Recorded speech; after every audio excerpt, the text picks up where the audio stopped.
Hi, and welcome back to the Count to 10 podcast. My name is Simon Sanborn, and I am a behavior-focused teacher, and I really focus on helping students and adults communicate. That's kind of the key to understanding behaviors and understanding each other better is how we communicate together. So that's why I started this podcast, was kind of to help teachers, help parents with behaviors, and then overall help all of us understand each other better.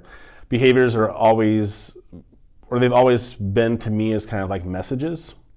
I shouldn't say always. It took me a little while to figure some of those things out. But if I started thinking of behaviors as being messages sent me, I can then start figuring out what it is that's happening to then start intervening and finding ways to keep those behaviors from happening or find ways to kind of move past them. So again, it's for children, but it also works a lot for adults, couples, families, that kind of thing. Just learning how to get along with each other. There's lots of parts that kind of play into that. Tone, body and facial expressions, body language, and just the kindness that's involved. I think we often forget, because we do have a negative bias that's pretty strong in us biologically, that we can respond differently. We can ask differently. We can find other ways of communicating to get across the importance of what's concerning us, bothering us, or what we're excited about or happy about, but do it in a way that people can understand and they're not getting a bunch of mixed messages from that. So I thought I would give you a couple tools that I've been using in my classroom. Each of my students has a little laminated sheet. Looks kind of like this. And on each sheet it says 5, 4, 3, 2, 1. And it says slow down and calm down. So first off, take 3 slow and quiet deep breaths. That's the first thing on the card at the top. And if you're listening, after you get past the breathing aspect, looks for 5 things that you can see, 4 things that you can feel, 3 things you can hear, 2 things you can smell, and 1 thing, something positive about yourself. So what this does is it takes us out of this emotional roller coaster. So if I have a student that comes in the classroom who's really worked up and needs to calm down, I very often will say, hey, I'm glad you're here. Tell me 5 things that you see in the room. It may sound counterintuitive, but what it's doing is it's taking the focus off of the hippocampus that's in your brain that's kind of got that fight or flight thing that's happening for students.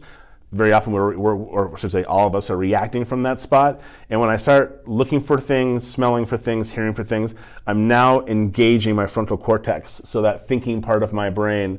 So when I flip my lid, as Dr. Daniel Seal uses as an analogy, a fist is our brain and the front of it's the cortex. And then when we flip it, the cortex just stops working and we're dealing with the lower part of our brain. Again, not lower in a bad way, but a way to kind of describe where it's located at in your brain. The lower part of your brain, that really is that fight or flight. So that's what people are dealing with when they're really worked up and very upset about something. They're working off of fight or flight. Fear is mostly the main thing that drives that. So if you can get your frontal cortex engaged, you're going to get yourself to start thinking and start bringing everything down and calming down. So I love this tool. It helps kids kind of refocus. And sometimes they're kind of caught off guard, right? They're kind of like, what's he talking about? Why is he asking me to look for things that I see? And I've been learning this too in my marriage and family therapy program. Some therapies are kind of shocking, right? Sometimes things are said or things are done to get yourself to kind of snap out of what you're stuck in. So this is not that dramatic, but this is kind of the same thing. What can I do to get that lower part of my brain that's there for me, for my survival, is a reason why we have it. So we don't want to be upset or shaming that we react the way we do, because there's a reason why we react the way we do. So finding ways to get that frontal cortex to engage, that's a really good one, and that's one that I think this little card works well for. I can't remember where I found it. I'm pretty sure I found it online, but I don't know if it's Teachers Pay Teachers, but I really like this one. And I know a lot of therapists use it as well to kind of help people get out of some of those emotional spirals that you can kind of find yourself on. So one of the main things I've been talking about with my students and a lot of parents and teachers is being proactive. That's the first habit of the Leader in Me program that our school is going off of. And so today we talked about being proactive with our words and not reactionary with our words. So I use the example of walking down the hallway and somebody bumps into me, and instead of going like, hey man, watch out, I say, excuse me, sorry I didn't see you there, sorry I bumped into you.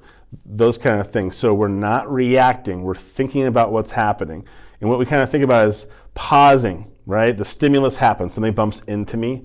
I need to pause, make sure I'm thinking clearly, and then I can return with, hey, I'm sorry I bumped into you. I didn't see you there, right? Something, and hopefully, as one of my students pointed out today, the other person will be like, oh man, I'm so sorry. Yeah, I didn't see you there either. So instead of there being conflict and reactions, we have proactive behaviors that keep things from getting escalated. And that's kind of the key.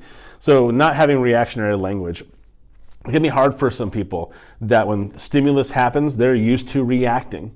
If they've had enough trauma, they've had enough incidences in their lives where when things happen, it usually means something pretty horrible and terrible. There's a reason why you're behaving that way and reacting like that. So to beginning to kind of control the way we think about things and control the way I should say not control, but be aware about how our bodies react, we can start inserting some of these little tools to help ourselves out. So the reactive language was what we talked a lot about today. Some of my students swear, things go wrong and they start swearing and they're freaking out kind of. It's okay. We can get through that. We can figure out answers for that and help them learn to not react like they do. Kind of learn to, this is how I react. What are the things I need to do to change this? So it's a pretty awesome program. I'm very excited that our school and our school district are focusing on the Leader in Me. I've used it for a lot of years, which is wonderful because I kind of have a little bit of a background in it and understand it pretty well. I think it's just a tremendous program. The Leader in Me program is part of the Franklin Covey 7 Habits of Highly Effective People and Teens and Kids. So it's a pretty awesome program.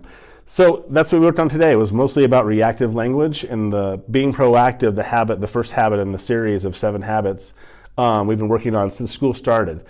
So it's been my focal point. It'll continue to be my focal point throughout the year. And my hope is that the students begin to kind of just inherently do these things, right? This is the idea behind it, is that I don't have to worry about if I need to have someone or myself walking down the hallway with a student. I know that they've shown me enough that they don't have as much reactionary things happening, that they can walk to class and be okay. Or something does happen in class and they can walk to my classroom and talk to me about it and we can figure out some answers. That's always kind of our goal. Can you walk down to the classroom, process through what's going on, excuse me, and move on with our day, get back to class, get back to learning, and get back to being successful. So it's always been our goal. Thanks so much for your time today. I really appreciate you listening. I appreciate you taking the time to gather some of the ideas that I have. I hope they're productive and I hope they help. If you have any ideas of your own, please share them. My name is Simon Sanborn, and my email is SYMON.SANBORN@gmail. Shoot me an email. Make sure it's constructive. Don't troll me. I've had some of those, I just delete them, so don't even worry about it. It's kind of a waste of your time. But if you have some productive, thoughtful ideas about how we can do things differently, have some ideas about what we can share to other people, please tell me and I will give you full credit and make sure that everybody knows you're the one who kind of informed me about it. And I love learning new things. I never feel like I can't learn more when it comes to understanding how we communicate with each other and understanding behaviors just in general. So please keep those things coming. I've appreciated when people have spoken up and let me know about stuff or given me ideas. So thank you for being part of a community. It's what I've always kind of wanted this to be, is a collaborative place for all of us to share ideas and share different points of view and understandings about people in general, let alone students. So thank you so much for your time. I hope you have an incredible weekend. Take care of yourself and take care of each other. Have a good night.